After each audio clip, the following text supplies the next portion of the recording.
Hi, morning. Welcome to our session on perspectives.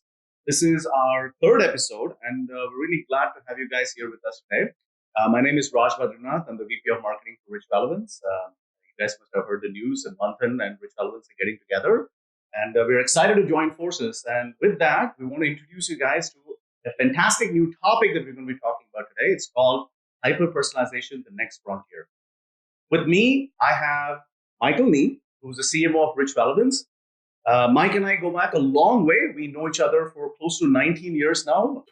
So let's jump right into it, right? So before I ask you first question, Mike, this is your first time in India, no? Yes. Okay. So how does it feel to be in India? Do you feel like a Bollywood star yet? It's been a hectic 2 weeks here in India. That's right. We were at Rajasthan, and we got to get to seat on a camel. How was that, Mike? It was uplifting. Jaisalmer was gorgeous, by the way. I mean, it was a great place for us to take a step back and actually get a feel for the culture, as well as just to connect with the Manthan team as well. So it's been a tremendous time. No humps along the way? Oh, I expect no less from you. Okay, excellent. Why don't we jump into it? All right. We're here to talk about the main topic is on hyper-personalization, the next frontier, right? So, Mike, so what is this hyper-personalization thing? And tell us a little bit about it. The funny thing about hyper-personalization is we all actually know, inherently we know what it is. We've been talking, about, back since the 90s when we were talking about one-to-one marketing, Peppers and Rogers, around the fact that a shopkeeper is a perfect example of hyper-personalization. You walk into the general store, he's already laid out the items you need for the week because he knows you that well. An example of being frictionless, but also laid out a side of special meat he just received. And I'll tell you the story behind the meat, educate you on it, inspire you on a couple of dishes that you may be able to prepare with it. And this is a perfect example of, where the knowledge of you, understanding the context you're buying it, and being able to give you a recommendation that not only makes your life easier, but actually helps to actually make the experience more meaningful for you, and it helps you learn. And I think this is a perfect example of hyper-personalization. At the same time, marketers are still stuck in the old way of thinking. They have more technology to them. And so where marketers are, their state of the art is segmentation, right? And segmentation is not hyper-personalization. Even if we're using AI-driven approaches to give propensity modeling, day part modeling of when someone will respond, this is still not the individual. What do they care about? What do they want, right? Not only what they want, but frankly, what are they buying at that point in time? Or what's their intent at that point in time? And that is the separation of where marketing has to be in terms of planning, as well as where the individual's intent is in terms of where they are in terms of reading, learning, and buying. Okay. So what you're saying then is for segmentation, which traditionally has been taken as the entirety of the whole marketing approach has been on segmentation, right? Segmentation is not personalization. It's definitely not hyper-personalization. It's certainly not. I mean, no matter how fine-grained you get, increasingly to micro segments as we start getting to groups of. And frankly, marketers have to be at that planning level, that level of abstraction. Why? Because marketers are thinking about a persona. Therefore, here's the content, the journey that these guys are on. And frankly, what journey would I have them be educated, exposed to? And for a marketer to think about that, they have to think in groups. But the reality is, individual is not a group, right? Just a perfect example is, I may go into the store, and I think I was giving the example before. I may be on the journey. I've been investigating different quality shirts. When I show up in the store, I'm starting to look at children's clothing, right? No matter what grand plan marketers have for me in terms of the next step of journey of shirt education, I'm buying for my daughter. And so I'm absolutely on a whole different journey. Not only that, but I may have already done investigation on a couple of different stores or different sites, looked online on my phone, and I will be actually far along enough that I don't need to be educated. I just need to buy. Give me some recommendations on outfits that go together. So this is about being completely dynamic at the point of interaction with the customer, which is separate from the marketer's typical focus on plan journeys, plan defining it earlier. That's right. Is what you're saying. What's more impressive, I think, is two things, right? One is the fact that you're saying that marketers cannot really plan journeys. Journeys don't meet the test of the real world because consumers choose their own experiences. That's right. And I think what's even more impressive that you actually shop for your daughter and she buys, stuff that you buy for her. My daughter doesn't, by the way. So that's even more impressive. So tell me about, I guess, the consumer point of view, right? So if I am a consumer, Right. right, Right. and I come to you and you're basically saying, look, I have a hyper personalized journey. How can I tell that this is hyper personalized for me? Is there any end consumer state that I can determine, Right. in any way? Well, just stepping back to that experience with the shopkeep, right? An experience goes well beyond just buying something. It is memorable. It is personalized. It is something that, next time I think of something, it's top of mind at point of need. I'm going to go to that shop. And the same way, you're seeing the evolution. So when you talk about consumer experience today, the majority of folks are still shopping at stores. And so the experience is still very common, but you're always seeing the inroads of the digitization of many channels. Whether it's because I'm in the store, I'm using the app, or increasingly, let's say we're working with some grocery providers where they actually have in the shopping cart ability to scan food and get the pricing, etc. Yep. Imagine, if you will, the experience that changes from a normal trip to the grocery store to one where I get my cart, I actually have a little screen in front of me. As I walk around, I'm starting to pick up things from my list and scan it in and knocking things off my list. Let's say I grab some spaghetti and I grab some meat. Actually, now the system can use the information it knows about me to say, hey, are you trying to put together a spaghetti dinner? The oregano is over there. 2 aisles over, you can go get the bell peppers and onions. And by the way, here is a special meat that has just come in that actually would go really well with the taste profile that we know about you, Right, rather than standard meat. And this is where, whether it's in the store, whether it's when I leave the store and getting a reminder of the things that I may have missed, or actually specials around the store that as I walk past them, that would apply specifically to me. This is where you're starting to see the evolution of not only store experiences, but frankly that level of direct to consumer interaction and relationship that retailers and brands are increasingly trying to build with their customers. So does this mean that consumers have to willingly give up a lot of data for personalization to work? That's a great question. You have to split the question in two parts, which is are they willing? And there's plenty of data at this point in time. I think it was like over 65, 70% were willing to give up data when we did last survey if it gave them measurable benefit. And I think there's two ways of actually separating out, not only showcasing what benefits you get, because we know this about you, here's some individualized recommendations just for you, right? I think that is one way of doing it, being very explicit.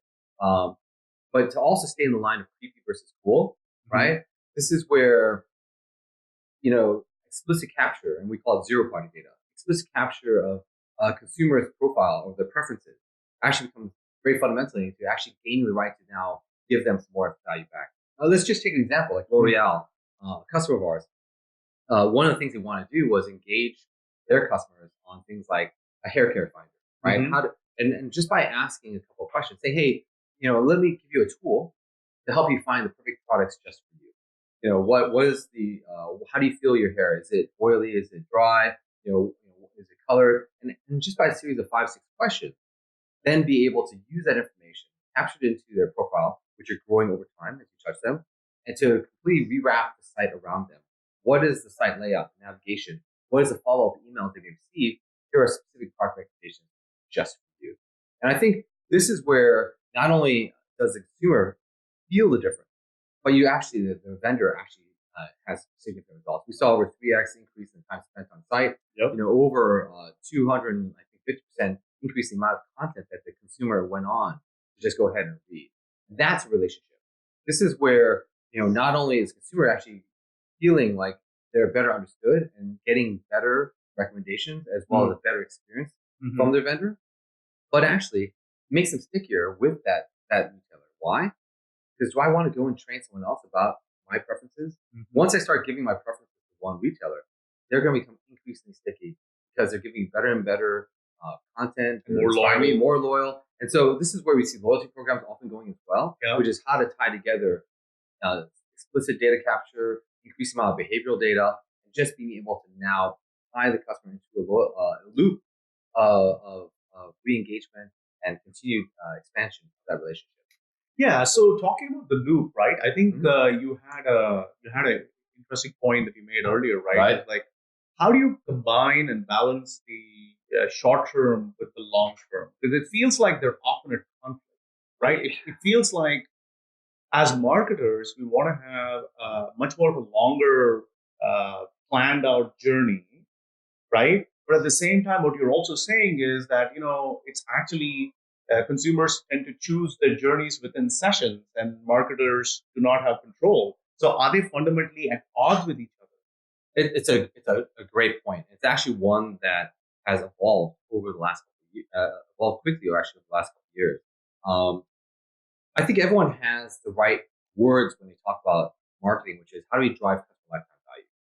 Yeah. And and when we look at the long term thinking, I'm thinking about what segments. Let's give an example of B2W.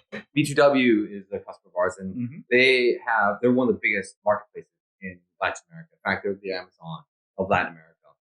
And for them, the question isn't around, how do I get the most out of any customer who shows up to the store, to the site, but to actually take a step back from a marketing perspective. How do I think about marketing and segmentation of who could be a loyalist versus who are promotion driven, and therefore just coming to the site for a purchase. And so there is a need to be able to, at the marketing level, plan by segment to say, this is my business objective. The loyalist, I want to be able to get them into multiple categories. Once they buy multiple categories from me, not just iPhones or cases, but once they pick up other electronics or they pick up clothing from me, their lifetime value multiplies. Much stickier. Much stickier. Yeah. And so the question is, how do they take that understanding of the customer and make sure wherever the customer shows up, the next step actually abides by that? So you have this long loop of thinking about the customer life cycle for those who are loyalists versus emotion driven, and how do you acquire them? Where do they live, and frankly, how do you convert them, re-engage them? This is sort of a longer traditional life cycle of marketing. But when the customer shows up on site now or in the store, how do you make sure that you are offering the next step that actually not only takes into context of business objective, which is I want to move this person to a new category versus just sell them something, or versus the consumers, what their intent is. I'm here to buy something, right?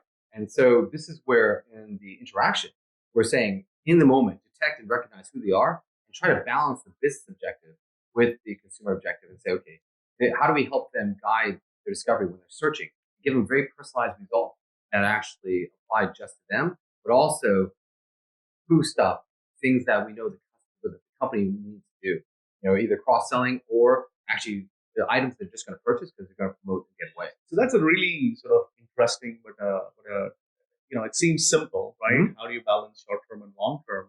But to achieve that at scale using technology, right, seems to be a daunting challenge because you're talking about like millions of consumers, and all of them having different paths that they can potentially take. Well, it just gets back to even the conversations we've had with some of our CMOs, which is three challenges in their way. One is fundamentally data. Yeah. How do you actually get enough to understand at the large who are the right customers? And segmentation is important. As much as we made fun of it, you actually have to understand the broader context of who you want to target and how. The second question is actually how to actually have the organization. And we can talk about this later, but the organization is fundamentally a disconnect, right? Marketing is typically dealing with a little bit longer life cycle type of problems, emotions. They're looking at how to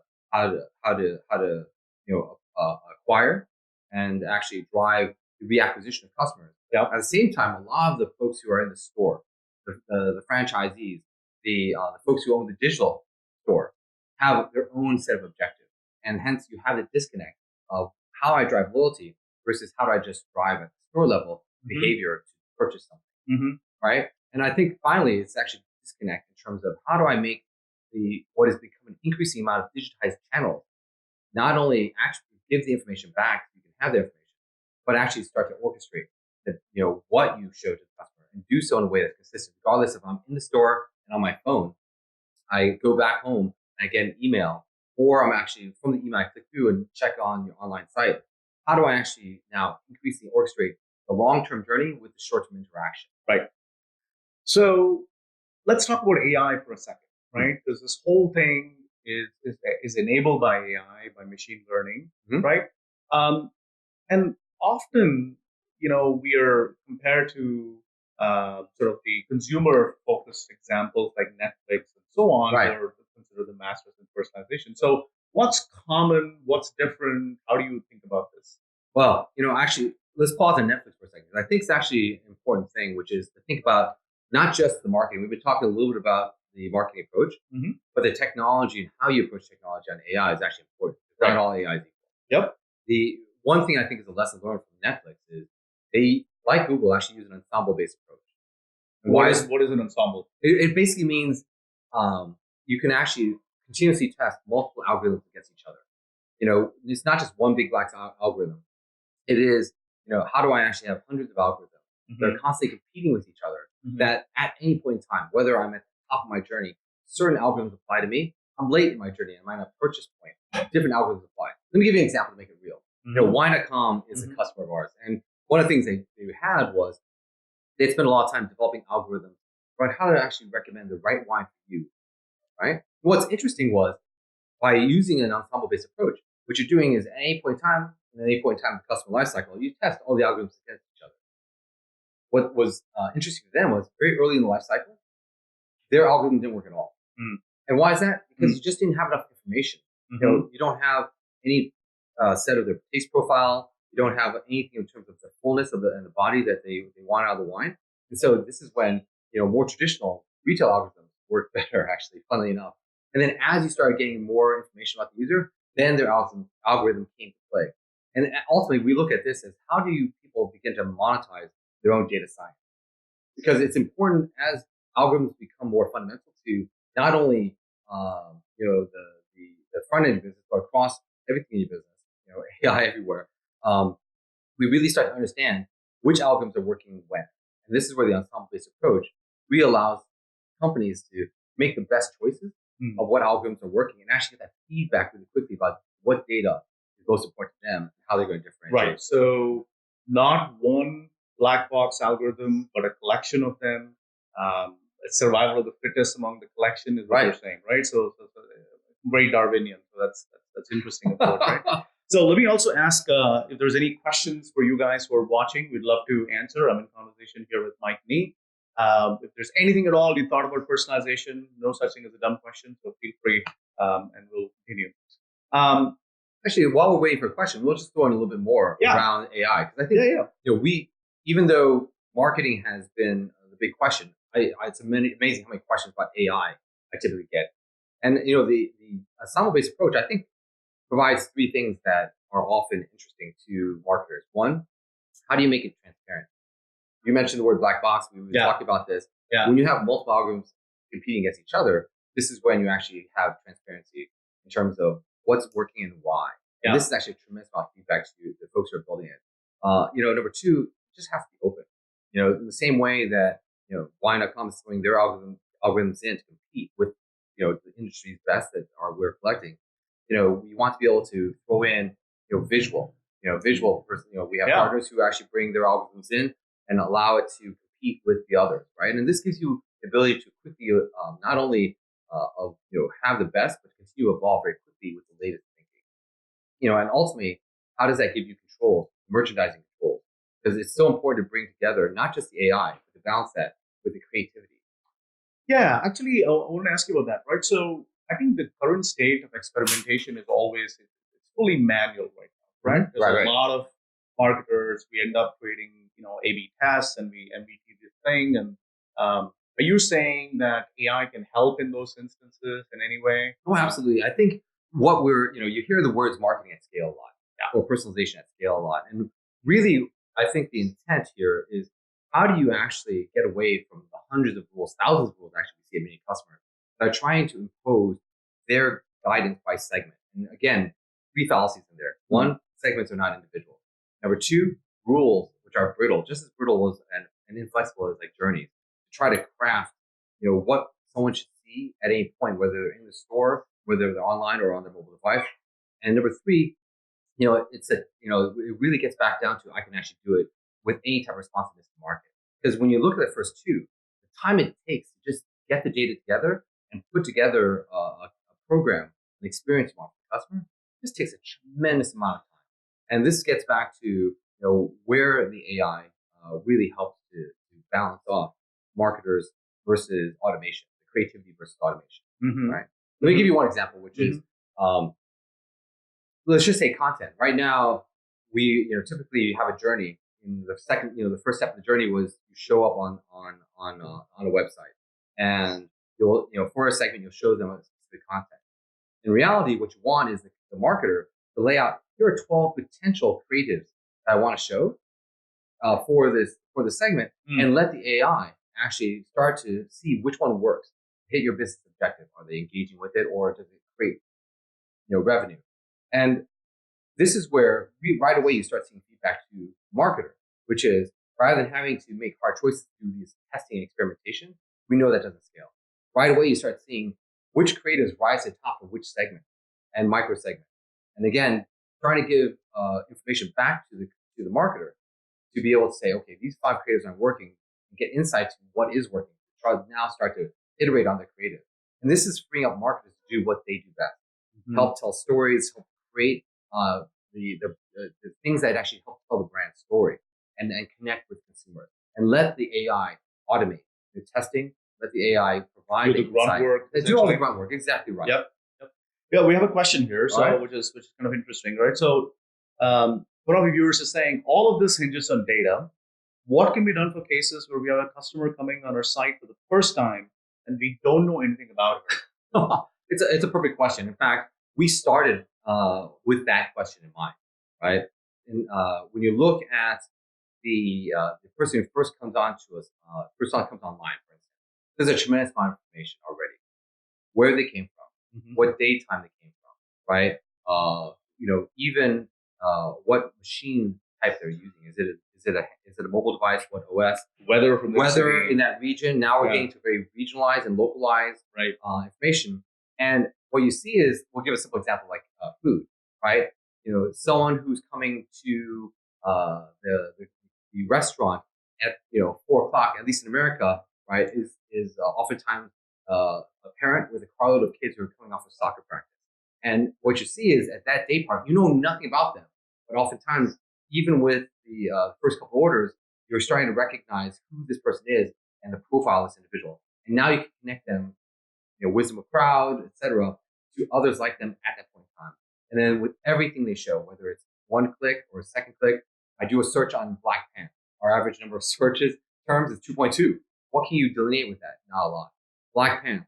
You start clicking on male pants, but okay, now I know a little bit more about them. I start building now brand affinities. They like certain brands. I like certain price points.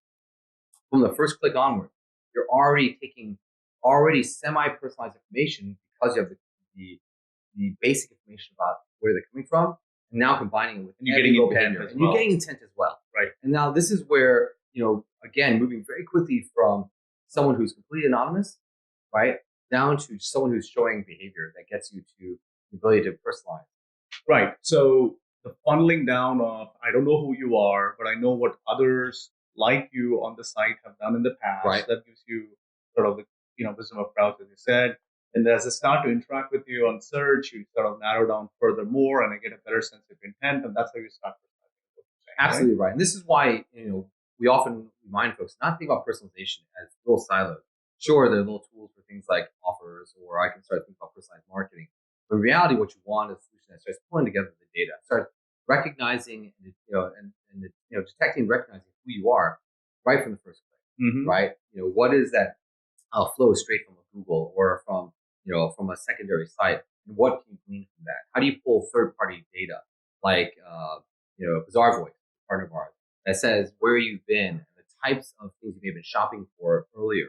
Again, there's a tremendous amount of data. You can try to solve the anonymous question, but then very quickly starting to build intent around this individual and their profile.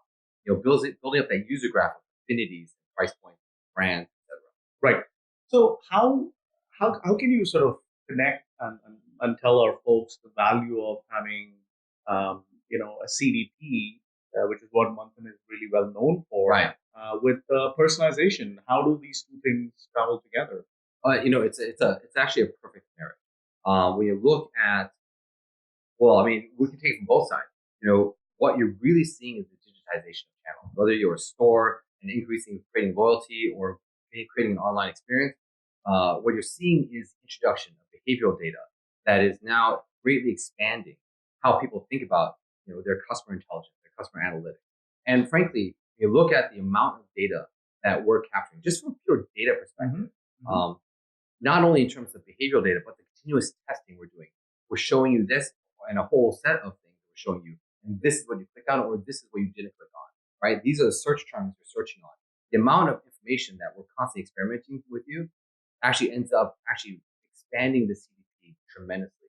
At the same time, if you look at online behavior, it is greatly influenced by things like what you did at store, and be able to resolve identities very quickly and connect what you've done online and offline is such a fundamental lift in terms of, and we've seen it when we do it, a fundamental lift of how you actually can not only help make a much more guided and relevant experience to the shopper, but actually fundamentally actually create a much more relevant experience for the shopper, because it really reflects everything you know about them. Right. So you're taking data and you're combining that with decisioning. That's right. In some way. So what's special? I mean, there's a lot of other guys who claim to do the same thing. Right. So what's your unique angle on this? Well, I think there's a couple things. One, when you look just out of the box, right, you're really taking the leader in cloud analytics and the depth around out of the box, ready to go marketing tools. Combine that with the leader in experience personalization, and then frankly, it really starts getting rid of many of the trade-off marketers have had to have with the years. Number two, actually, what's interesting is both of us have really focused on commerce, and specifically on retail, where we have coverage of multiple categories and subcategories, and extending retail to B2C and B2B marketplaces, right? We start getting the QSR services, QSR. And so really out of the box, what you have are, just the data, the models, the analytics, whether it's fast fashion, segment migration, and how do we actually think about the type of campaigns and segments that we want to track and put objectives against, and then how do you actually tie that into, at the point of interaction with the customer, right? The ability to think about, complete the look, right, or even complete the recipe, and the ability to actually help guide just a really relevant shopping experience. So let me ask you to explain complete the look for those of viewers who don't quite understand what it means. What's complete the look? Well, I mean, the good thing or the bad thing is that most actually know complete the look, but it's really painful. I mean, painful in the way that, oftentimes people are manually putting together, for this shirt, there's a belt, there's a pants that should go with it. Here's a clutch or a purse that goes with it. And so people are typically manually putting together different combinations. My wife is my complete look, by the way, just so you know. I can tell. Right? Certainly, I've seen when you put yourself together. Not good. It's certainly not good. Yeah. But really what you want to do is actually greatly expand great look. Because when you look at mainly curation of that, there's actually a limited subset of what your merchandiser can actually do. And you actually sometimes just want to keep that. But frankly, you want to expand the world of creative look. A lot of shoppers want to remove the friction of how to think about something. Right. So if I'm picking up something like a belt, what are great looks that go with that, or a specific purse? But isn't that classically the realm of human creativity? Are you saying merchandisers should stop being creative? Well, it's actually, this is where you want to balance the two, right? You can allow the machine to actually help set different combinations together. But oftentimes what you want is the merchandiser to say, typically with a clutch, someone's actually also looking for certain types of combinations of things.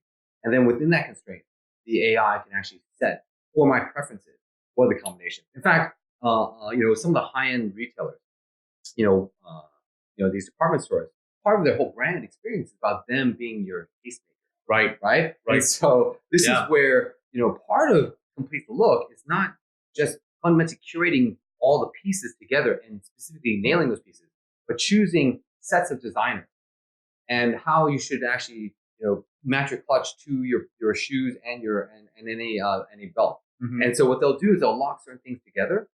And from there, the AI will actually choose from that selection based on the shopper's preferences within that curated set. And so what you really start to get is interesting combinations of creativity and automation, and really starting to bridge what has been traditionally a trade-off between the two. So is this man and machine combination, right? Is this where we're kind of getting to, Right, right? It's right. like you don't have to have a choice between artificial intelligence and human intelligence. You're saying let's have these two coexist. So are we looking at a benevolent future? Are we looking at a Terminator, which is an android that has like things inside that's going to come to kill you? Where is this heading? Well, I think this is actually more like it's actually going to be more beneficial in terms of augmented human, right? I mean, I think this is where we're going, where you're really freeing up marketers to do what they do best, which is to be creative, to be strategic, Right. and you're letting the machine come back with insight, right? We're dealing with a do-it-yourself customer, and they have stores, they have online, and really, what was interesting was leveraging us. They were continue to drive sales. That's fine. But what was interesting was because of constant experimentation, they started finding segments that they hadn't dealt with before. In this case, mothers who are doing projects at home with their children. Yeah. Now the question is, if these segments are naturally arising, it comes back to marketers. Maybe that's an insight on who I want to create more creative materials around and give them a journey and price points that match some of the things that they're looking for. So what you're seeing is the ability to put creatives in to be able to rapidly test and not have to worry about setting up the experiment. Yeah. And getting not only just the feedback on the specific creatives, but now starting to get feedback on who even are segments that may be even missing. And Right. who do I have to think about, the persona, the things that drive them. Right. And really becoming much more prescriptive back to the creatives without having to actually make them into a data scientist as well. Right. Right. And then most of our larger customers that we have seen, right, have spun up data science. Right.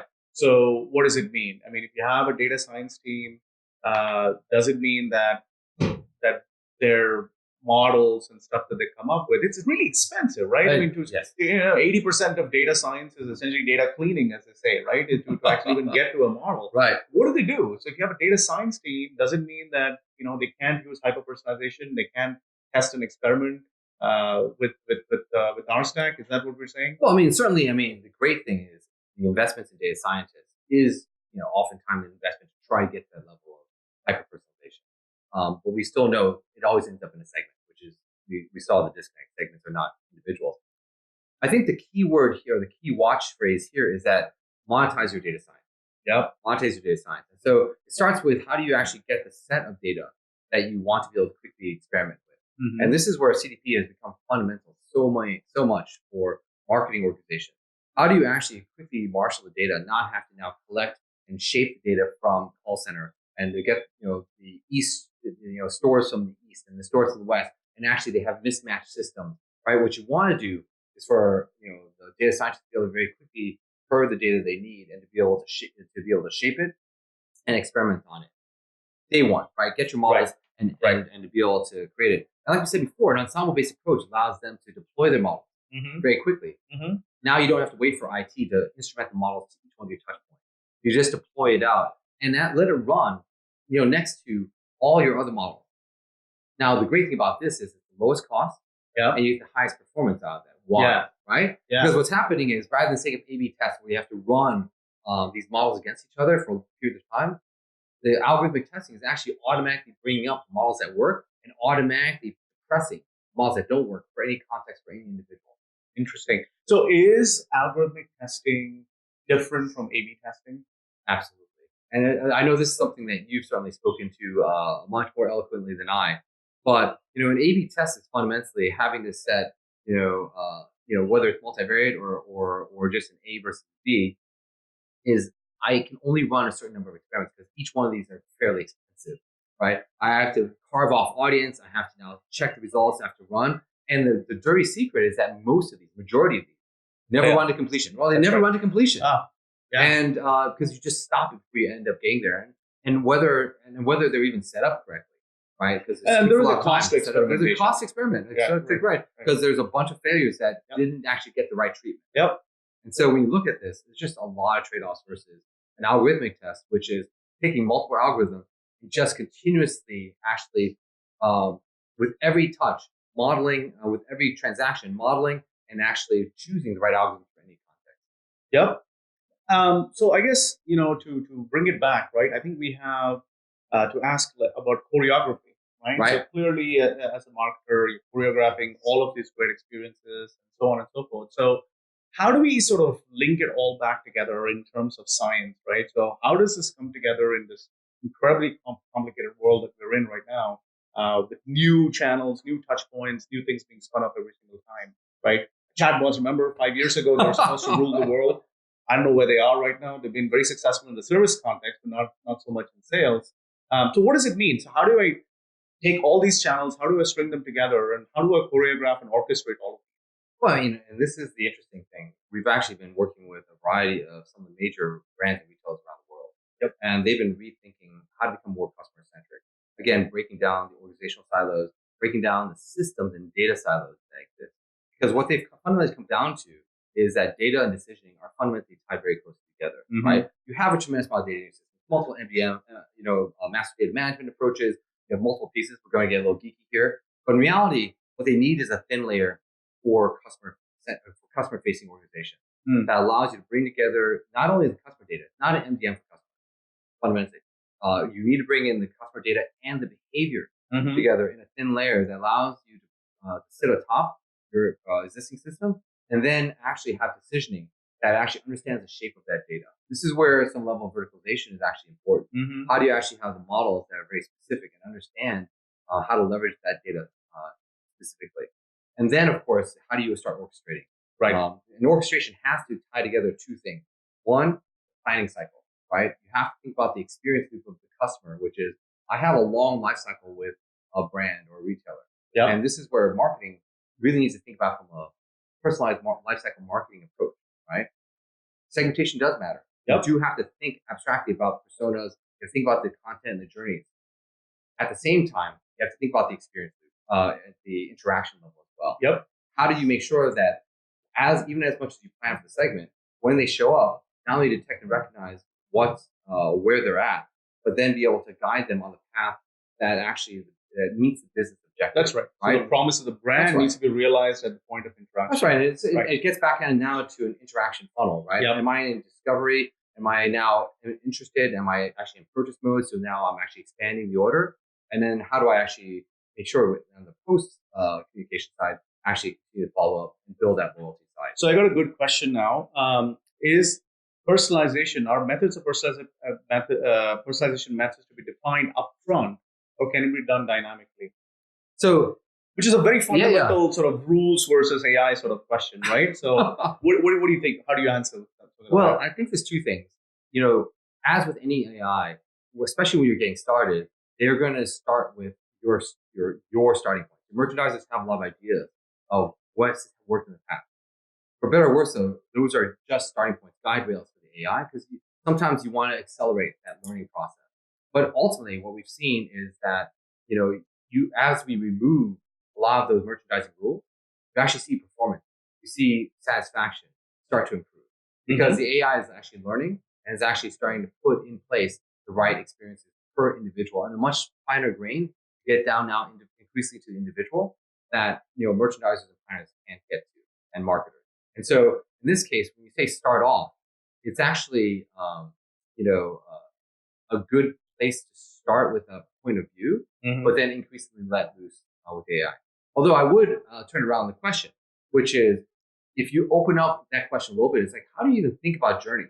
Because it actually, think about personalization is already down in some of the details of how do you think about the customer journey. Yeah. Because in the customer journey on one side, there is a understanding of the customer and the broader journey they're in. Remember the conversation we had with Soon Yu, a good friend of ours. He wrote a book, Iconic Advantage.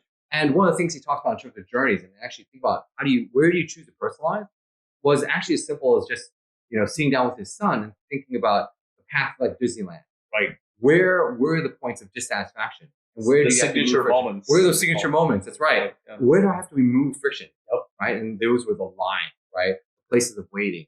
And of course, where do you reassert your brand? Maybe where you slow people down and reintroduce characters and have the folks in the park actually enjoy time and more time with the characters in a very personalized setting.